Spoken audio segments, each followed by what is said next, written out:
Hi అండి, నమస్తే. Welcome to Sai Annapurna kitchen. ఈరోజు మనం ఎగ్ బుర్జీ చేసుకుందామండి. ముందుగా ఎగ్స్ ఇలా కొట్టుకొని ఒక గిన్నెలో వేసుకుందాం. తర్వాత స్టవ్ వెలిగించుకొని ప్యాన్ పెట్టుకొని ఇలా ఆయిల్ వేసుకుందామండి. ఆయిల్ వేడైన తర్వాత ఇలా జీలకర్ర వేసుకుందాం.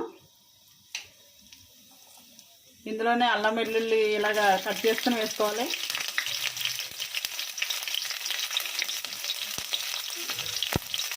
ఇలా వేగిన తర్వాత ఆనియన్స్ కూడా వేసుకుందాం. ఆనియన్స్ వేసుకొని బాగా వేయించుకోవాలండి. ఇందులోనే కొన్ని పచ్చిమిర్చి కూడా వేసేసుకుందాం.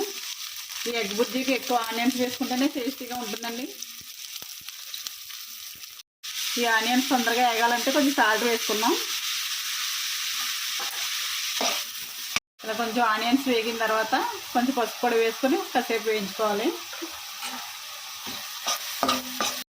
ఇలా ఆనియన్స్ కూడా వేగిపోయిన తర్వాత ఇలా చాప్ చేసుకున్నాం టమాటా కూడా వేసేసుకుందాం.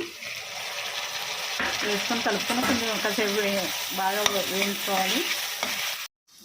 ఇలా వేగిన తర్వాత కొంచెం కరివేపాకు కూడా వేసేసుకుందాం. ఓకే అండి, ఇలా వేగిపోయిన తర్వాత ఒక స్పూన్ ధనియాల పొడి వేసుకుందాం. అలాగే ఒక స్పూన్ కారం కూడా వేసుకుందామండి. ఆల్రెడీ పచ్చిమిర్చి వేసాం కదా, మనకి సరిపడంత కారం వేసుకోవాలి. కొంచెం ఎక్కువ తినేవాళ్ళు కొంచెం ఎక్కువ వేసుకోవచ్చు. చూడండి, టమాటా ఆనియన్స్ బాగా మగ్గిపోయింది కదా. ఇప్పుడు ఇందులో ఎగ్స్ వేసేసుకుందామండి.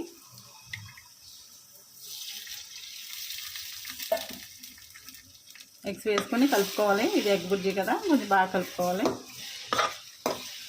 ఇది బ్యాచిలర్స్ అలా ఉంటారు కదండి, అలాంటి వాళ్ళకి చాలా ఈజీ ప్రాసెస్లో చేసుకునే ఎగ్ బుర్జీ అండి ఇది. ఓకే అండి, ఎగ్ బుర్జీ రెడీ అయిపోయింది.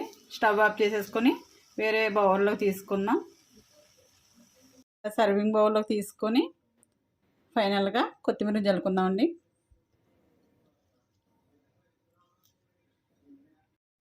ఓకే అండి, ఎంతో టేస్టీగా ఉండే డాబా స్టైల్ ఎగ్ బుర్జీ రెడీ అయిపోయింది. ఈ వీడియో కనుక నచ్చినట్లయితే లైక్ చేయండి, షేర్ చేయండి, కామెంట్ చేయండి. మా ఛానల్ని సబ్స్క్రైబ్ చేయండి. Thank you.